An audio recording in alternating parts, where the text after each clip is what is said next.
मात्रे नमः। जय गुरुदेव। मित्रों, बहुत सारे बहनें भी हमसे जानकारी चाहती हैं कि गुरुजी आप त्रिपुंड लगाते हैं। हमने ऊर्ध्व पुंड लगाए हुए तो लोगों को देखा है, जैसे मथुरा वृंदावन में भगवान कृष्ण जैसे लगाते हैं तिलक, तो वैसे वहाँ स्त्रियाँ भी लगाती हैं और पुरुष बच्चे सब लगाते हैं। लेकिन हम कभी त्रिपुंड लगाए हुए स्त्रियों को नहीं देखा या बहुत कम देखा है। साउथ में ऐसा देख सकते हैं आप। साउथ में जाएंगे तो बहुत सारी स्त्रियां वहाँ पे भी त्रिपुंड लगाती हैं। कई है कि लोक लाज के डर से कि अरे भाई हम इतना बड़ा माथे के ऊपर में त्रिपुंड लगा के जाएं, लोग क्या कहेंगे, ये सोच के कई लोग नहीं लगाते। शर्म आती है, झिझक महसूस होती है। मित्रों, हम लोगों को, हर सनातनी को और हर हिंदू को तिलक जरूर लगाना चाहिए। भले ही आप त्रिपुंड लगा लें, आप ऊर्ध्वपुंड लगा लें या बिंदी लगा लें, लेकिन माथा, सूना माथा कभी नहीं होना चाहिए। खाली माथा कभी नहीं होना चाहिए, चाहे वो स्त्री हो चाहे पुरुष हो। सौभाग्यवती स्त्री का तो कभी नहीं होना चाहिए। लेकिन अगर बच्ची कन्याएं भी हैं तो उनको एक टीका लगाए रहना चाहिए, चाहे भस्म का लगा लें चाहे चंदन का लगा लें। तब भी कई माताएं ये चाहती हैं कि हम त्रिपुंड लगाएं और फल हमको पूरा मिले, पर लोग क्या कहेंगे इसका डर है। तो भी आपकी कोई परेशानी है, जब आप स्नान कर लेते हैं तो उसके बाद में थोड़ा सा गंगा जल ले सकते हैं या साफ जल ले सकते हैं अपने उल्टे हाथ के ऊपर में। ये 3 उंगलियों को लेके उसमें डुबो के आप त्रिपुंड लगा लीजिए, जल से लगाइए। लेकिन जब आप लगाते हैं तब उस समय में महामृत्युंजय का मंत्र बोलें या श्री शिवाय नमस्तुभ्यम, इसका मंत्र बोलते हुए आप लगा सकते हैं। और मन में कल्पना रखें कि मैं भस्म का तिलक लगा रही हूँ। ऐसा अगर उनके दिमाग में, मन में ये भाव रहते हैं तो उनको भगवान शिव, सदाशिव, भोलेनाथ हैं, वो सब की मनों का इच्छाओं को पूरा रखते हैं। वो ऊपर से दिखावा नहीं है, मन में भी अगर आपके है तो उसको भी वो पूरा करते हैं। और लेकिन बेटों को, भाइयों को और लड़कों को हम ये बिल्कुल नहीं कहेंगे कि आप शर्माएं, त्रिपुंड ना लगाएं, ऊर्ध्वपुंड ना लगाएं, टीका ना लगाएं। हर बच्चे को, हर सनातनी को, हर हिंदू को ये चाहिए कि वो अपने बच्चों को भी टीका रोज़ लगवाए। रोज़ टीका लगाना ही चाहिए उसको, भले एक छोटी बिंदी लगा क्यों ना लगा दें, लेकिन लगाएं। हल्दी का टीका लगा लीजिए, कुमकुम का लगा लीजिए, मल्यागिरी चंदन का लगा लीजिए।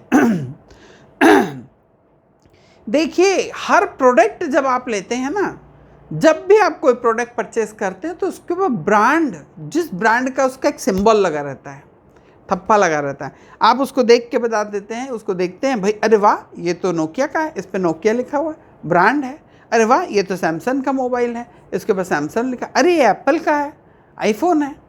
आप उस ब्रांड को समझ जाते हैं, देख के समझ जाते हैं कौन से कंपनी का ब्रांड है।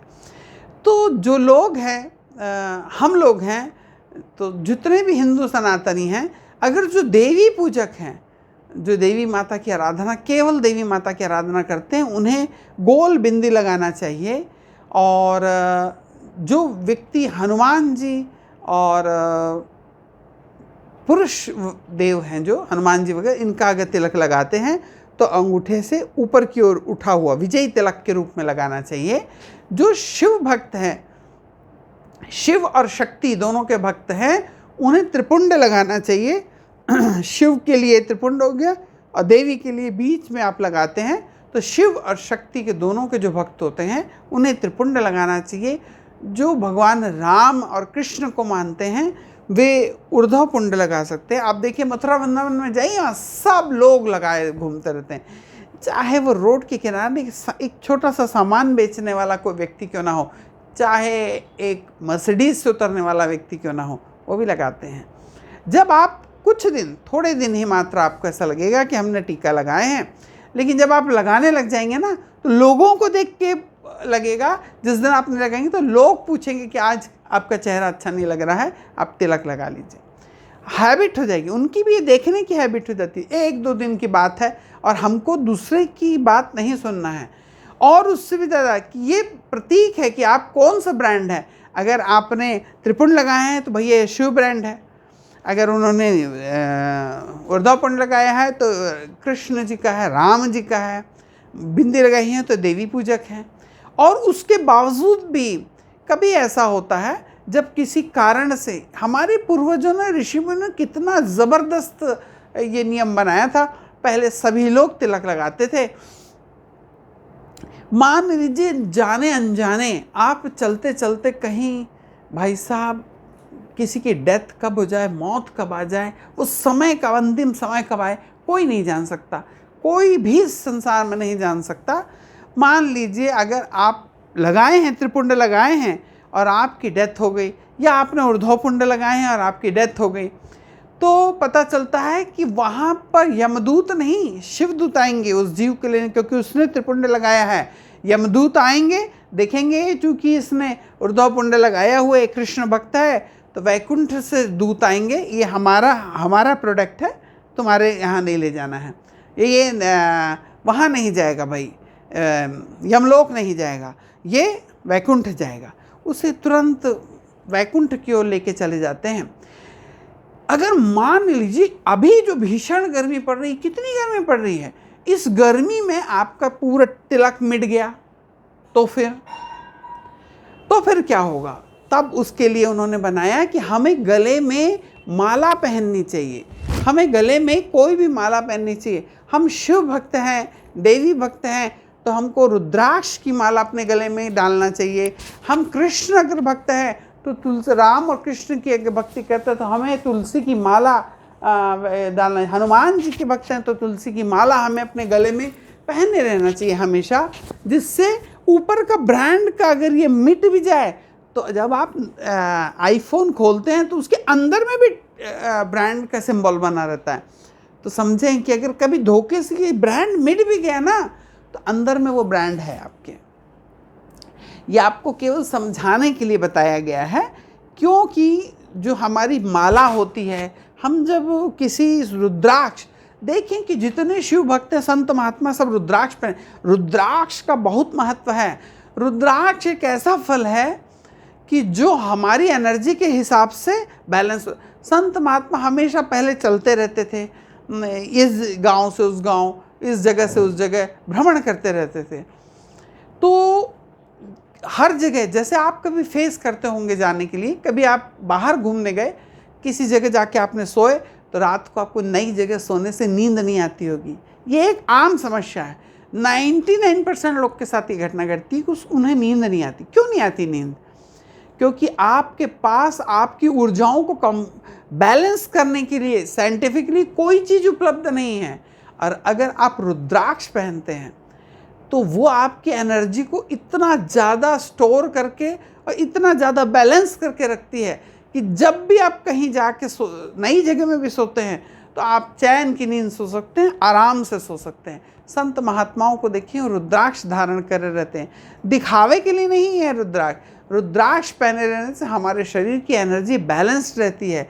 इस प्रकार की अगर कभी कोई समस्या आती है तो हमारा शरीर इतनी ऊर्जाओं से बैलेंस रहता है कि कोई गलत चीज़, नेगेटिव एनर्जी हमसे आकर्षित नहीं होती। हमारे सामने हम उनके जाने से वो दूर भाग जाती, हट जाती है। उसको रास्ता देना पड़ता है, क्योंकि संतुलित ऊर्जा आपके साथ में कम और ज़्यादा नहीं हो रही है। जैसे कि हम कई बार सुनने में आता है कि कई लोगों को बाहरी बाधा लग गई, उनसे पूछा जाए तो बोले हाँ ऐसा हुआ था कि हम वो फला जगह के गए थे, टूटा फूटा मकान था, वहाँ गए, ऐसा लगा ना मालूम पीछे से कोई हमारे छाती पे चढ़ के बैठ गया, बड़ा दम के डर लगा। अब बस उस समय से समस्या चालू हो गई।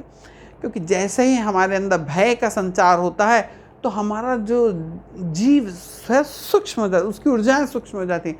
और जब हमारे अंदर साहस जन्म लेता है तो वो बहुत ज़्यादा प्रखर और फैल जाता है, जिसके कारण में चारों ओर उसकी ऊर्जा फैलने लगती है। इसलिए प्रसन्न रहें और त्रिपुंड लगाएं, टीका लगाएं, माला। केवल ऐसा नहीं कि रामनवमी आ गई इसलिए हम टीका।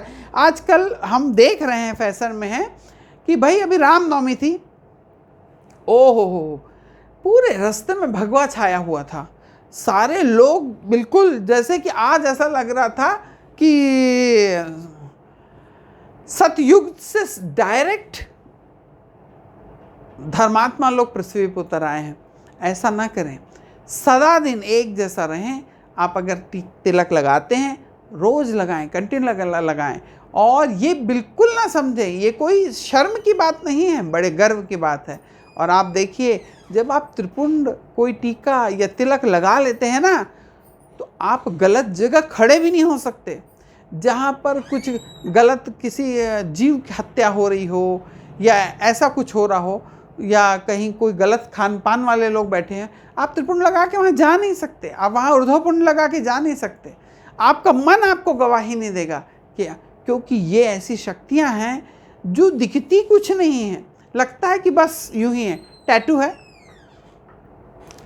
लेकिन ये काम ज़बरदस्त करती हैं। इसलिए मित्रों, हर सनातनी को चाहिए कि वो तिलक जरूर लगाए। और माताएं जो त्रिपुंड लगाना चाहती हैं, उनका सलाह है कि वो जल लेके और माथे के ऊपर लकीर लगा के बीच में एक बिंदी ऐसे लगा लें, जिससे आपको वो त्रिपुंड दिखेगा भी नहीं और त्रिपुंड का आपको पूरा फल मिलेगा। लेकिन जब आप लगाएं तो श्री शिवाय नमस्तुभ्यम या त्र्यंबक मंत्र का जाप करते हुए लगाएं और मन में विश्वास रखें कि आप ये जो लगा रहे हैं ये भस्म लगा रहे हैं। ऐसा करके अगर आप लगा लेते हैं तो आपको पूरे त्रिपुंड लगाने के फल की प्राप्ति होती है। वो भोले भंडारी हैं, वो सबकी इच्छा पूरी करते हैं। नमः शिवाय।